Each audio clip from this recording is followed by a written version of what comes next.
Hello नमस्कार दोस्तों, मैं आप सभी का स्वागत करता हूं अपने YouTube channel study world for exams में। आज हम इस वीडियो में डिस्कस करने वाले हैं भारतीय भूगोल से संबंधित कुछ महत्वपूर्ण फैक्ट। इससे पहले भी भारतीय भूगोल की इस सीरीज़ के हमने 10 पार्ट बना दिए हैं, तो 10 पार्ट जो है मेरे वीडियोज़ में पड़े हुए हैं। हमने प्लेलिस्ट भी बना दी है जो कि भारतीय भूगोल और बायोलॉजी के नाम से है, तो उसमें 10 वीडियो पड़े हुए हैं भारतीय भूगोल के। तो आप लोगों ने अगर उन वीडियोज़ को नहीं देखा है तो जा कर के पहले देख लीजिए। चलिए आज का वीडियो शुरू कर लेते हैं बिना किसी देरी के। तो आज का जो पहला सवाल है, भारत को उष्णकटिबंधीय और उपोष्णकटिबंधीय में विभाजन करने के आधार के रूप में मानी गई जनवरी की समताप रेखा 18 डिग्री सेल्सियस है। तो देखिए, भारत को जो है उष्णकटिबंधीय और उपोष्णकटिबंधीय में विभाजन करने के आधार के रूप में मानी गई जनवरी की जो रेखा है, समताप रेखा है, वो 18 डिग्री सेल्सियस है। अगले सवाल की ओर आ जाते हैं। उत्तर प्रदेश के मैदानी क्षेत्र में सर्वाधिक वर्षा गोरखपुर में तथा सर्वाधिक कम वर्षा मथुरा में होती है। तो देखिए, जो उत्तर प्रदेश भारत का सबसे ज़्यादा जनसंख्या वाला राज्य है, वहाँ के मैदानी क्षेत्र में जो सर्वाधिक वर्षा होती है गोरखपुर में होती है, जबकि सबसे कम वर्षा वाला क्षेत्र मथुरा है जो कि राजस्थान राज्य से सटा हुआ है। अगले सवाल की ओर आ जाते हैं। लंबा फैक्ट है थोड़ा, इसको ध्यान से देखिएगा। भारत में सितंबर महीने से मानसून का प्रत्यावर्तन शुरू हो जाता है, जिसका कारण सूर्य के दक्षिणायन होने के कारण अंतः उष्णकटिबंधीय अभिसरण क्षेत्र ITCZ inter tropical convergence zone का दक्षिण ओर खिसकना है। तो देखिए, फिर से एक बार देख लेते हैं। भारत में सितंबर महीने में मानसून का प्रत्यावर्तन शुरू हो जाता है, जिसका कारण है सूर्य के दक्षिणायन होने के कारण अंतः उष्णकटिबंधीय अभिसरण क्षेत्र ITCZ inter tropical convergence zone का दक्षिण की ओर खिसकना। अगले सवाल की ओर आ जाते हैं। उत्तर पूर्वी मानसून से तमिलनाडु की कुल वर्षा का 50 से 60% प्राप्त होता। तो देखिए, जो उत्तर पूर्वी मानसून होता है, लौटता हुआ मानसून, उससे जो है तमिलनाडु राज्य की जो कुल वर्षा होती है उससे 50 से 60% जो है तमिलनाडु में जो वर्षा होती है उत्तर पूर्वी मानसून की वजह से होती है। फिर से देख लीजिए, उत्तर पूर्वी जो मानसून है उसकी वजह से तमिलनाडु राज्य जो है अपनी कुल वर्षा का 50 से 60% भाग प्राप्त करता है। अगले सवाल की ओर आ जाते हैं।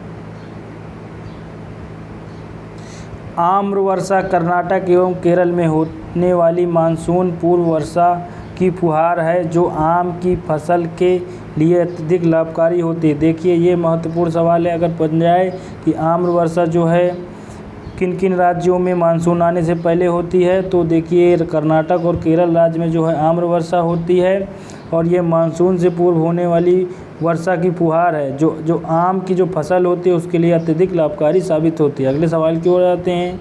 मासिनराम मेघालय का जो स्थान है विश्व के सर्वाधिक वर्षा वाला स्थान है। तो देखिए, मासिनराम जो कि मेघालय में स्थित है और यह विश्व के सर्वाधिक वर्षा वाला स्थान है। अगले सवाल की ओर आ जाते हैं। भारत में सर्वाधिक वर्षा प्राप्त करने वाला क्षेत्र पश्चिमी घाट है, पूर्वी हिमालय तथा मेघालय। तो देखिए, भारत में जो सर्वाधिक वर्षा प्राप्त करने वाले क्षेत्र हैं उनमें देखिए पश्चिमी घाट है जहाँ सर्वाधिक वर्षा होती है, फिर पूर्वी हिमालय क्षेत्र है, उसके अलावा मेघालय क्षेत्र है जहाँ सबसे अधिक वर्षा होती है भारत में वर्ष भर के अंदर।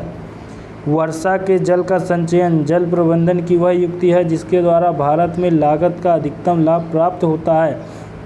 तो देखिए, वर्षा के जल का जो संचयन किया जाता है जल प्रबंधन की एक युक्ति है जिसके द्वारा भारत में लागत का अधिकतम लाभ प्राप्त किया जाता है। अगले सवाल की ओर आ जाते हैं।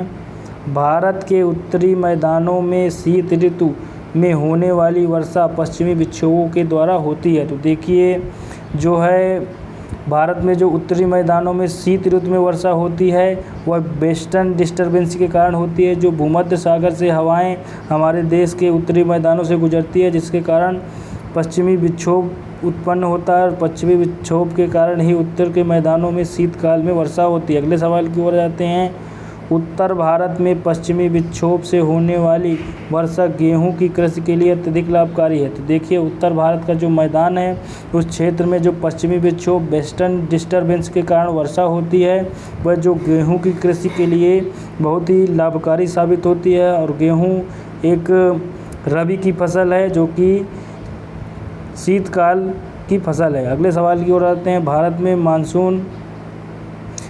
में मानसून का आगमन केरल में होता है। तो देखिए भारत में जो सर्वप्रथम मानसून का आगमन होता है वह केरल राज्य से होता है और केरल राज्य में ही आम्र वर्षा होती है। तो भारत में सर्वप्रथम जो है मानसून का आगमन केरल राज्य में होता है। अगले सवाल की ओर आ जाते हैं। वर्षा स्तरीय निम्बोस्ट्रेटस। देखिए वर्षा स्तरीय निम्बोस्ट्रेटस बादल अत्यधिक तीव्र वर्षा के लिए उत्तरदायी होता है। तो देखिए जो वर्षा स्तरीय बादल होते हैं अत्यधिक तीव्र वर्षा के लिए उत्तरदायी होते हैं। अगले सवाल की ओर जाते हैं। तो 318 नंबर फैक्ट है। भारत की प्रमाणिक माध्याह्न रेखा अथवा भारतीय मानक समय Indian standard time 82 degree 30 minute पूर्वी देशांतर से लिया गया। तो देखिए भारत का जो प्रमाणिक समय है, प्रमाणिक माध्याह्न रेखा है जो 82.5 डिग्री पूर्वी देशांतर से तय किया जाता है भारत का स्टैंडर्ड टाइम, और इसे भारतीय मानक समय रेखा IST इंडियन स्टैंडर्ड टाइम भी कहा जाता है। अगले सवाल की ओर आ जाते हैं। 82.5 डिग्री पूर्वी देशांतर रेखा प्रयागराज इलाहाबाद के पास नैनी से होकर गुजरती है। तो देखिए 82.5 डिग्री जो पूर्वी देशांतर रेखा है वह भारतीय मानक समय रेखा भी है जो भारत के प्रयागराज जिले जो कि उत्तर प्रदेश का एक ज़िला है के पास नैनी से होकर गुजरती है। अगले सवाल की ओर आ जाते हैं। यह रेखा उत्तर प्रदेश, मध्य प्रदेश, छत्तीसगढ़, उड़ीसा, आंध्र प्रदेश से होकर गुजरती है। तो देखिए जो 82.5 डिग्री पूर्वी देशांतर रेखा है वह 5 राज्यों से होकर परस्पर गुजरती है। तो उनमें से मध्य प्रदेश राज्य, उत्तर प्रदेश राज्य, छत्तीसगढ़ राज्य, आंध्र प्रदेश राज्य परस्पर संबंधित हैं। तो देखिए जो 82.5 डिग्री पूर्वी देशांतर रेखा है उत्तर प्रदेश, मध्य प्रदेश, छत्तीसगढ़, उड़ीसा, आंध्र प्रदेश से होकर गुजरती है। अगले सवाल की ओर आ जाते हैं। अगला फैक्ट देख लेते हैं टाइम जोन से संबंधित। देखिए भारतीय मानक समय Indian standard time IST Greenwich माध्य समय GMT से 5.5 घंटा आगे है। तो देखिए भारतीय मानक समय जो है इंडियन स्टैंडर्ड टाइम GMT जो है ग्रीनविच माध्य टाइम से 5.5 घंटा आगे है, क्योंकि भारत पूर्वी गोलार्ध में स्थित है और जब भी ग्रीनविच माध्य समय रेखा से पूर्व की ओर हम आगे बढ़ते हैं तो समय का अंतर बढ़ जाता है और हमारा जो भारत है पूर्वी देशांतर में बसा हुआ है, इसलिए जो है भारत का जो समय है ग्रीनविच माध्य टाइम GMT से 5.5 घंटा आगे है। अगले सवाल की ओर आ जाते हैं। जनसांख्यिकी परिवर्तन तथा प्रवास से संबंधित कुछ महत्वपूर्ण फैक्ट देख लेते हैं। देखिए जनगणना जो 2011 में हुई थी उसके बाद 2021 अब होनी है। तो अब 2021 की जब जनगणना आ जाएगी तब नए आंकड़े हमारे सामने आएंगे, लेकिन 2011 में जो जनगणना हुई है उनके अंतिम आंकड़ों के अनुसार हम जनसांख्यिकी परिवर्तन और प्रवास के कुछ महत्वपूर्ण सवाल देखते हैं। तो 2011 की जनगणना के अनुसार विश्व के 2.4% भौगोलिक क्षेत्र वाले विश्व के क्षेत्रफल के स्थान से 7वां स्थान रखने वाले भारत में विश्व की 17.5% जनसंख्या निवास करती है।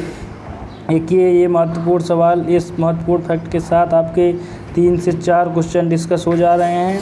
तो देखिए विश्व के 2.4% जो भौगोलिक क्षेत्रफल है वह भारत का है और क्षेत्रफल की दृष्टि से देखा जाए तो भारत 7वें स्थान पर आता है, जबकि भारत विश्व की जनसंख्या की दृष्टि से देखा जाए तो पूरे विश्व की जो जनसंख्या है उसका 17.5% भाग, काफ़ी बड़ा भाग भारत में निवास करता है। अगले सवाल की ओर आ जाते हैं। 2001 से 11 के दशक में भारत की जनसंख्या में लगभग 182 बिलियन की वृद्धि हुई है। तो देखिए इन 10 सालों में 2001 से 2011 के दशक के दौरान भारत में जो जनसंख्या वृद्धि हुई है लगभग 182 मिलियन लोगों की वृद्धि हुई है। अगले सवाल की ओर आ जाते हैं। अगला सवाल देख लेते हैं। अगला फैक्ट क्या कहता है। यदि उत्तर प्रदेश की जनसंख्या को भारत से पृथक कर दिया जाए तो यह विश्व का 5वां सर्वाधिक जनसंख्या वाला राष्ट्र होगा। तो देखिए जो भारत देश की जनसंख्या है उसमें भी अगर उत्तर प्रदेश की जनसंख्या देखी जाए तो सबसे ज़्यादा जनसंख्या उत्तर प्रदेश में ही निवास करती है। तो इस बात को देखते हुए अगर उत्तर प्रदेश को जनसंख्या को जो है भारत से पृथक कर दिया जाए तो इस स्थिति में जो उत्तर प्रदेश जो प्रदेश है वह विश्व की 5वीं सबसे जनसंख्या वाला देश बन जाएगा। तो देख लेते हैं, चीन जो है विश्व की सबसे अधिक जनसंख्या वाला देश है, फिर भारत है, फिर संयुक्त राज्य अमेरिका है, फिर इंडोनेशिया है। और इसके बाद अगर उत्तर प्रदेश अलग कर दिया जाए तो उत्तर प्रदेश इनके बाद अगला राष्ट्र हो जाएगा जिसकी जनसंख्या सबसे अधिक होगी। अगले सवाल की ओर आ जाते हैं।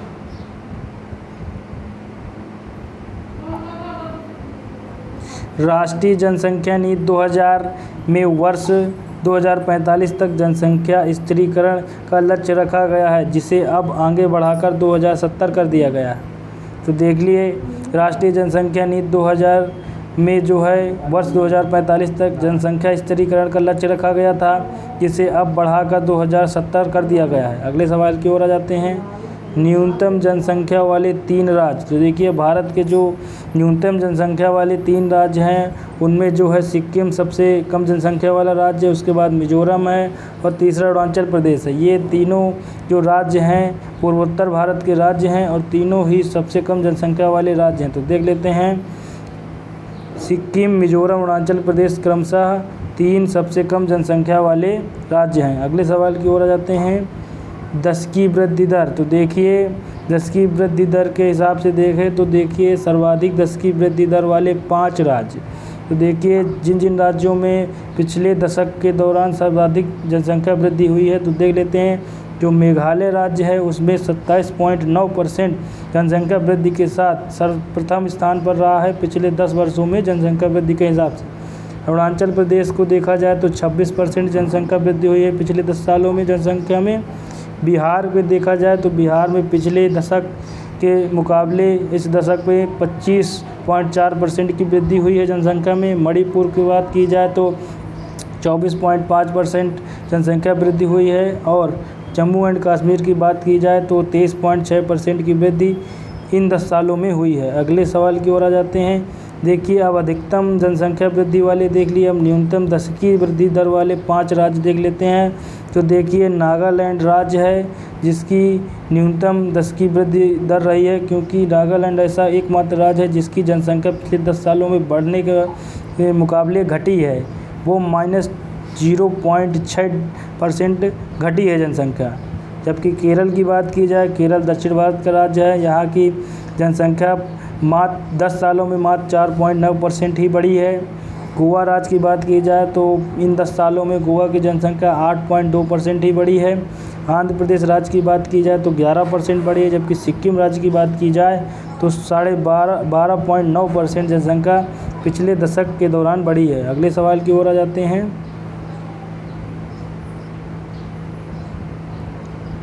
अब सर्वाधिक जनसंख्या घनत्व वाले 5 राज्य। तो देखिए, जनगणना 2011 के अंतिम आंकड़ों के अनुसार भारत में जो सर्वाधिक जनघनत्व वाले 5 राज्य हैं उनमें टॉप पर है बिहार। बिहार के जो जनघनत्व है 1106 व्यक्ति प्रति वर्ग किलोमीटर में निवास करते हैं, तो प्रथम स्थान पर बिहार है। उसके बाद पश्चिम बंगाल है जहां 1028 व्यक्ति प्रति वर्ग किलोमीटर में निवास करते हैं। फिर तीसरे नंबर पर केरल है जहां पर 860 व्यक्ति प्रति वर्ग किलोमीटर में निवास करते हैं। उसके बाद उत्तर प्रदेश का स्थान आता है चौथे नंबर पर जहां 829 व्यक्ति प्रति वर्ग किलोमीटर में निवास करते हैं। और 5वें नंबर पर हरियाणा राज्य का स्थान आता है जहां प्रति वर्ग किलोमीटर में 573 व्यक्ति निवास करते हैं। अगले सवाल की ओर आ जाते हैं। अब न्यूनतम जनघनत्व वाले 5 राज्य देख लेते हैं। तो न्यूनतम जनघनत्व वाले 5 राज्यों में अरुणाचल प्रदेश टॉप पर है, क्योंकि अरुणाचल प्रदेश में 17 व्यक्ति प्रति वर्ग किलोमीटर में निवास करते हैं। फिर मिजोरम है, मिजोरम में 52 व्यक्ति प्रति वर्ग किलोमीटर में निवास करते हैं। फिर सिक्किम राज्य है जहाँ 86 व्यक्ति प्रति वर्ग किलोमीटर में निवास करते हैं। उसके बाद नागालैंड है जहाँ 119 व्यक्ति प्रति वर्ग किलोमीटर में निवास करते हैं। और लास्ट में जो टॉप 5 में न्यूनतम जनसंख्या घनत्व वाला राज्य है हिमाचल प्रदेश है जहाँ 123 व्यक्ति प्रति वर्ग किलोमीटर में निवास करते हैं। अब देखिए सर्वाधिक लिंगानुपात वाले 5 राज्य।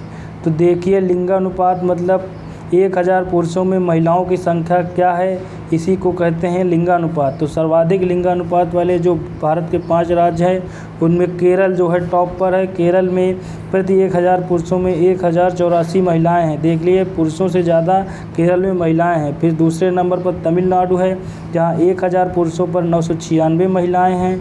आंध्र प्रदेश राज्य है, जहां पर 1000 पुरुषों पर 993 महिलाएं हैं। अब छत्तीसगढ़ राज्य की बात की जाए तो 991 महिलाएं 1000 पुरुषों में हैं। और 5वें नंबर का जो राज्य है मेघालय है, लिंगानुपात में सर्वाधिक, जो 989 महिलाएं जो हैं प्रति 1000 पुरुषों पर हैं। अगले सवाल की ओर जाते हैं। अब ये तो अधिकतम लिंगानुपात वाले 5 राज्य थे। अब न्यूनतम लिंगानुपात वाले जो 5 राज्य हैं उनको देख लेते हैं। तो हरियाणा जो राज्य है सबसे न्यूनतम लिंगानुपात है इसका इस दशक की जनगणना के अनुसार 879 महिलाएं जो हैं प्रति 1000 पुरुषों में हैं। फिर जम्मू कश्मीर की बात की जाए तो 889 महिलाएं जो हैं प्रति वर्ग किलोमीटर प्रति 1000 पुरुषों में हैं। सिक्किम फिर है 890 महिलाएं प्रति 1000 पुरुषों में। फिर पंजाब का 895 महिलाएं हैं। उत्तर प्रदेश की बात की जाए तो प्रति 1000 पुरुषों में 912 महिलाएं हैं। आज का वीडियो यहीं समाप्त करते हैं। आप लोग कमेंट बॉक्स में कमेंट करके बता सकते हैं कि मेरा वीडियो आप लोगों को कैसा लगा। आगे के क्वेश्चनों को कल डिस्कस करेंगे। वीडियो अगर पसंद आया तो लाइक कीजिए, कमेंट कीजिए, दोस्तों के साथ शेयर भी कीजिए और चैनल को सब्सक्राइब भी कर लीजिए ताकि मेरे नेक्स्ट वीडियो का अपडेट आप लोगों तक ज़रूर पहुँचे और बेल आइकन ज़रूर प्रेस कर दीजिएगा। तब तक के लिए नमस्कार।